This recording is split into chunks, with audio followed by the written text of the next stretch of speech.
Scholarship സീരീസിലേക്ക് സ്വാഗതം. നമ്മൾ ഇന്ന് ഡിസ്കസ് ചെയ്യുന്നത് ഭാരതി എയർടെൽ സ്കോളർഷിപ്പിനെ കുറിച്ചാണ്.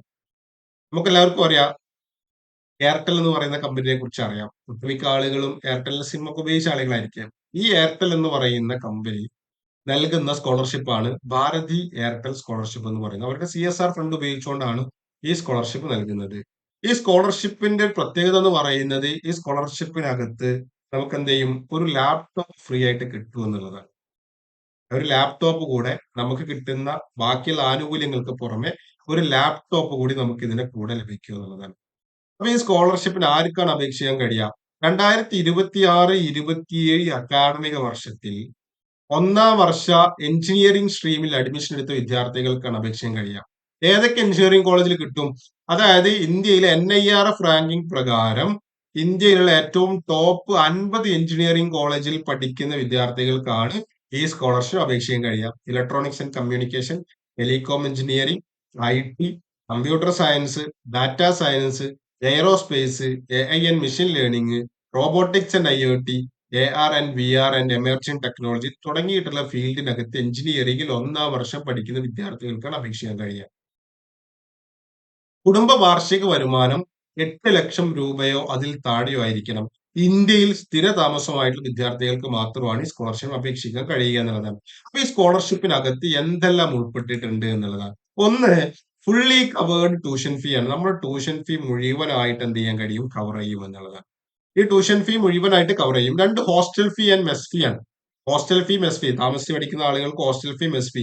ചില കുട്ടികൾ എന്തെങ്കിലും ഹോസ്റ്റലിൽ താമസിക്കില്ല, അവർ പുറത്ത് എന്തായിരിക്കും, എന്തെങ്കിലും PGയോ അല്ലെങ്കിൽ പുറത്ത് ഹോസ്റ്റലിലൊക്കെ നിൽക്കുന്ന ആളുകളുണ്ടാവും. അവർക്കും എന്ത് ചെയ്യും, ഹോസ്റ്റൽ ഫീസ് കിട്ടും.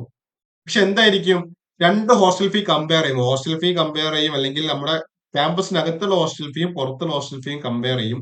ഇതിൽ ഏതാണോ ഏറ്റവും കുറവുള്ളത് ആ എമൗണ്ട് ആയിരിക്കും എന്ത് ചെയ്യുക, കിട്ടുക എന്നുള്ളതാണ്. അതുപോലെ തന്നെ നേരത്തെ പറഞ്ഞതുപോലെ ഹൈ ക്വാളിറ്റി ലാപ്ടോപ്പ് കിട്ടും. എങ്ങനെ ലാപ്ടോപ്പ് കിട്ടുക? നമ്മൾ ഫസ്റ്റ് ഇയറിൽ പഠിക്കുന്ന സമയത്ത് നമുക്ക് എന്ത് ചെയ്യാൻ പറ്റും, ലാപ്ടോപ്പ് കിട്ടും എന്നുള്ളതാണ്. അപ്പൊ ഇത്തരം കാര്യങ്ങളാണ് ഇതിനകത്ത് കിട്ടുക എന്നുള്ളതാണ്. ഇനി റിന്യൂവലിന് കൃത്യമായിട്ടുള്ള നിർദ്ദേശങ്ങളുണ്ട്. കാരണം ഈ ഒരു സ്കോളർഷിപ്പ് എന്ന് പറയുന്നത് 5 വർഷം കിട്ടും. 5 വർഷമാണ് ഈ സ്കോളർഷിപ്പ് ഡ്യൂറേഷൻ എന്ന് പറയുന്നത്.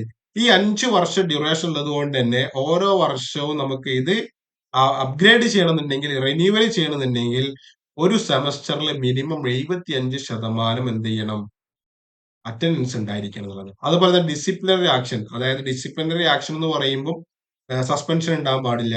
ഇങ്ങനെ തുടങ്ങിയിട്ടുള്ള കോളേജിന്റെ ഭാഗത്ത് ഡിസിപ്ലിനറി ആക്ഷൻസ് ഒന്നും ഇല്ലാതെ 75% മാർക്ക് ഒരു സെമസ്റ്ററിൽ അല്ലെങ്കിൽ ഒരു അക്കാഡമിക് ഇയറിൽ വാങ്ങിയിട്ടുണ്ടെങ്കിൽ ആ സ്കോളർഷിപ്പ് നിങ്ങൾക്ക് എന്തെങ്കിലും റിന്യൂ ചെയ്യാൻ കഴിയും.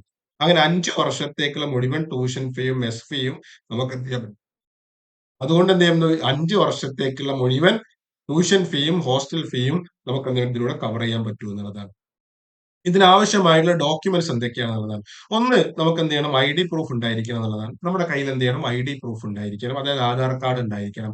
ആധാർ കാർഡ് വെച്ചിട്ടാണ് നമ്മൾ എന്ത് ചെയ്യുന്നത്, സ്കോളർഷിപ്പ് അപേക്ഷിക്കുന്നത്, വെരിഫിക്കേഷൻ നടക്കേണ്ടത്.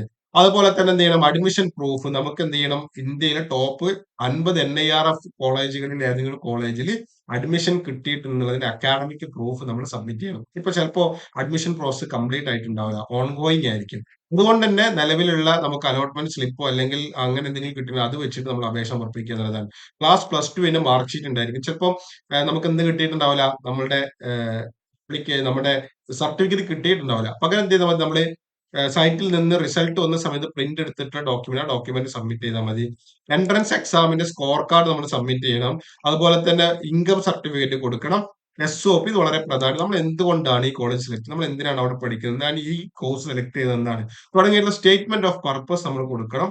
ബാങ്ക് ഡീറ്റെയിൽസ്, നമ്മുടെ ഫോട്ടോ, സൈന് തുടങ്ങിയിട്ടുള്ള കാര്യങ്ങൾ കൊടുക്കണം. ഇത്രയും കാര്യങ്ങൾ കൊടുത്തുകൊണ്ട് നമുക്ക് എന്ത് ചെയ്യണം, ഈ സ്കോളർഷിപ്പിന് നമുക്ക് അപേക്ഷ സമർപ്പിക്കാൻ കഴിയും എന്നുള്ളതാണ്. അപ്പൊ നമ്മൾ എന്ത് ചെയ്യുക, കൃത്യമായിട്ട് ഇതിന്റെ വെബ്സൈറ്റ് പരിശോധിച്ചിട്ട് വെബ്സൈറ്റ് നമ്മൾ ഡിസ്ക്രിപ്ഷനിൽ കൊടുത്തിട്ടുണ്ട്. ആ ഡിസ്ക്രിപ്ഷനിൽ വെബ്സൈറ്റ് കയറിയിട്ട് വെബ്സൈറ്റിനകത്ത് കയറി നിങ്ങൾക്ക് അപ്ലൈ ചെയ്യാവുന്നതാണ്. അവസാന തീയതി ജൂലൈ 31 അവസാന തീയതിയിലേക്ക് കാത്തിരിക്കാതെ അപേക്ഷ സമർപ്പണം പൂർത്തിയാക്കുക. വീണ്ടും പുതിയ സ്കോളർഷിപ്പ് വിശേഷങ്ങളുമായിട്ട് വീണ്ടും കാണാം. Thank you.